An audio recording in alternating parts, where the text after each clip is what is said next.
marhaban. É um cumprimento em árabe. Olá. Assalamu alaikum. Tudo bom?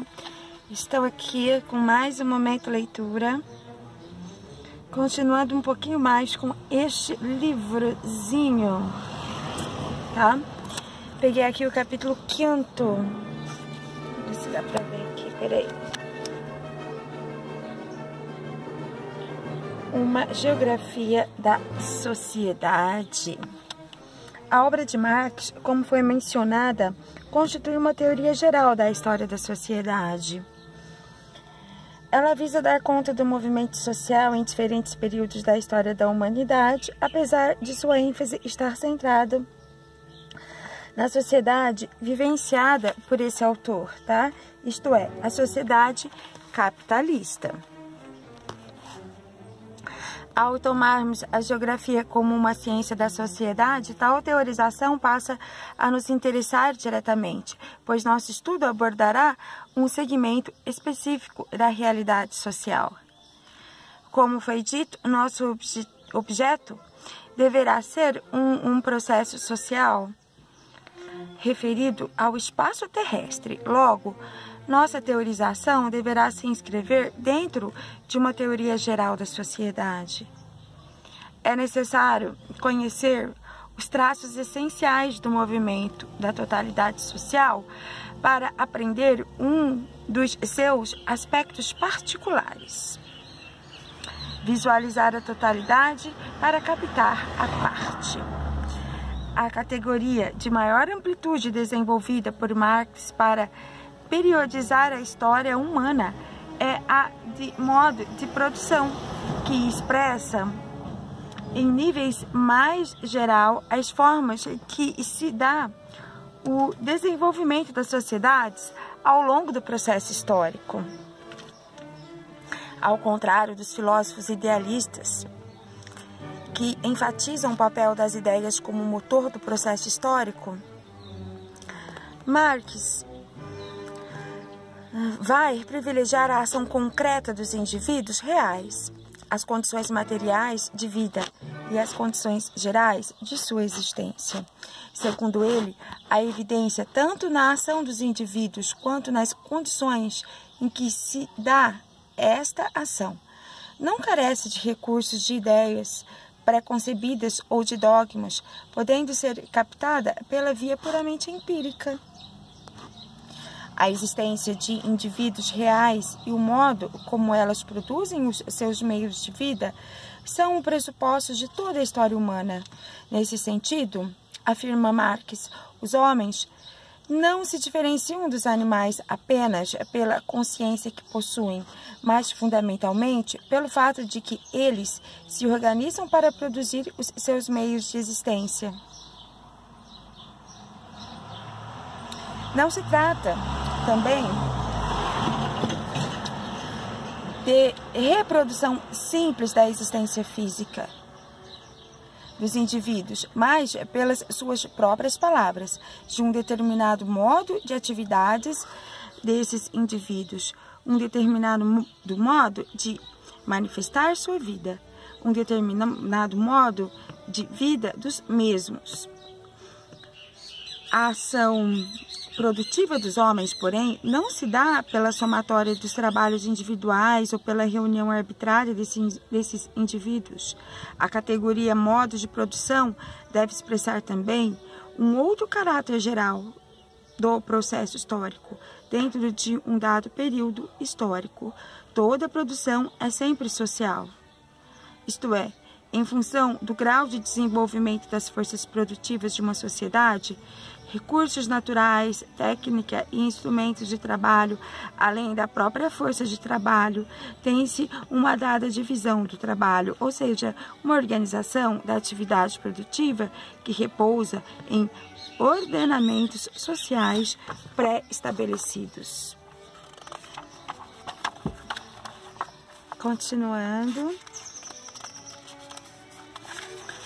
Ordenamentos sociais pré-estabelecidos. Toda produção, portanto, envolve determinadas relações sociais entre indivíduos, o proprietário de terras e o servo, ou o patrão industrial e o operário, e entre grupos mais ou menos numerosos deles, chegando até ao nível das relações entre nações.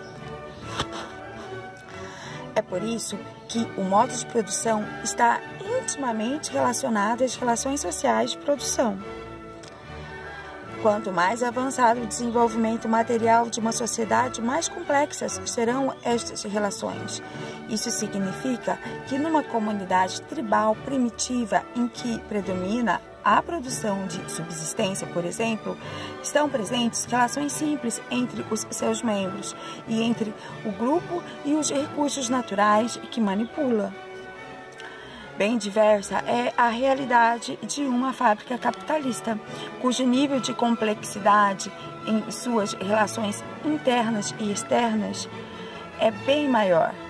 Divisão do trabalho entre os operários com alto nível de especialização e a manipulação de instrumentos e técnicas de trabalho bastante sofisticados, além do fato de que esta fábrica estabelece forçosamente relações bastante diversas com os outros segmentos da estrutura produtiva em geral.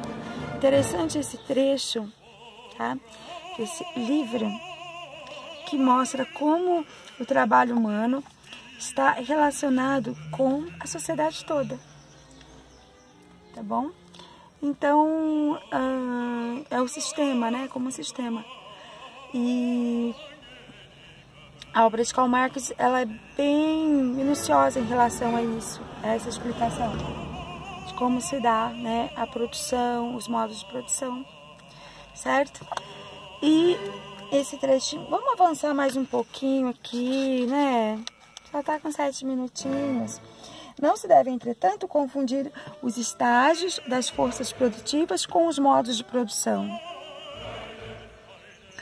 A incorrer nesse equívoco, obteríamos tantos modos de produção quantos forem os diferentes estágios materiais da humanidade, não sendo difícil por esta classificarmos inúmeros deles até mesmo dentro de uma região ou país. Todo modo de produção apresenta um caráter predominante, uma determinação geral que o qualifica e o diferencia historicamente dos outros. Então, a historicidade, né, que a humanidade situa também é um traço importante a se considerar ao falarmos do trabalho, né, em relação às suas características específicas de sua época.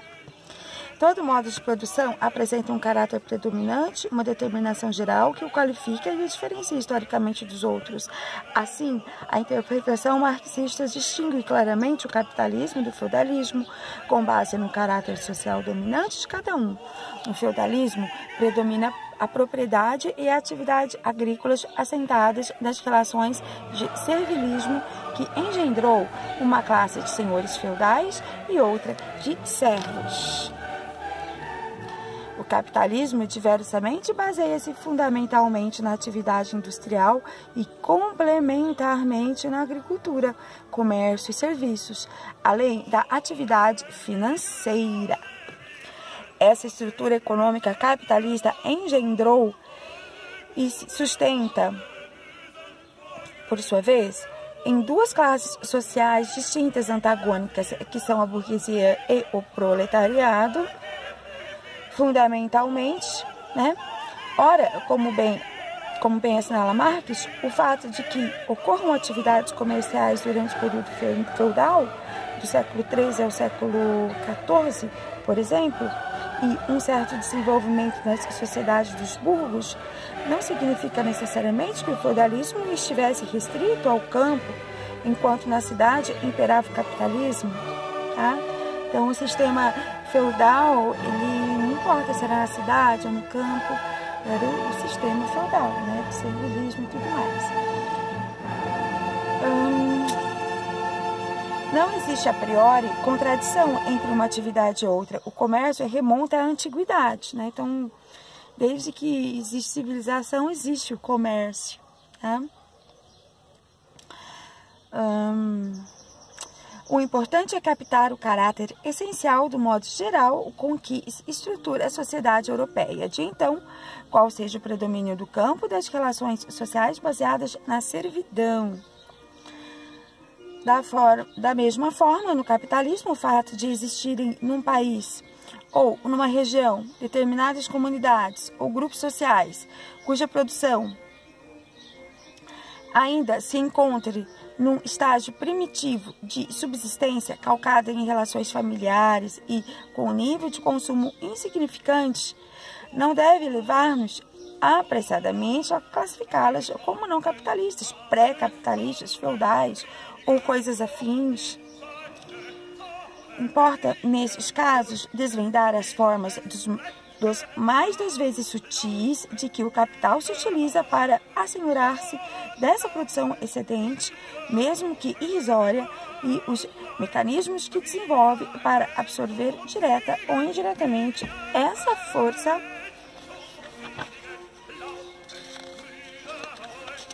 de trabalho disponível e barata. Veja-se, por exemplo, o papel involuntário desempenhado pelos poceiros em regiões de terras virgens, no desdobramento de novas áreas e na expansão de fronteira agrícola, expulsos sucessivamente pela expansão do capital que os precede na ampliação da fronteira econômica. Pode-se também lembrar o papel da pequena propriedade rural familiar no estabelecimento urbano de gêneros alimentares básicos, enquanto o grande capital reserva para si os segmentos mais rentáveis da atividade agrícola, como a produção para exportação, por exemplo. Bom, então agora eu vou encerrar esse trechinho.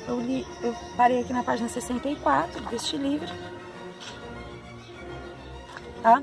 É um livro escrito em parceria entre dois autores, Antônio Carlos Robert Moraes e Vanderlei Messias da Costa.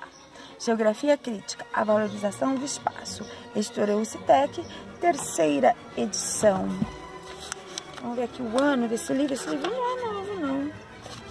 Esse livro é de...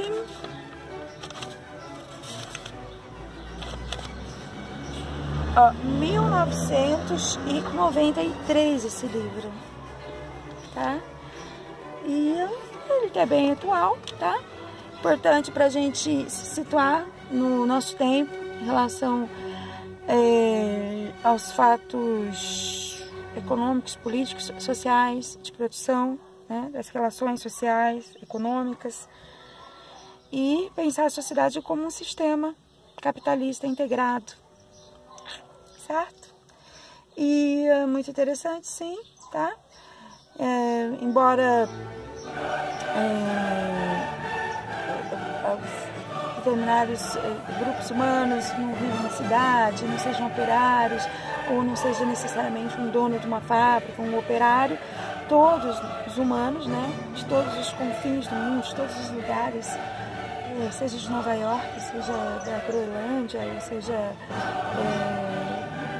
Nova Zelândia, todos os humanos do mundo, né, se encontram atualmente no sistema capitalista de produção, tá?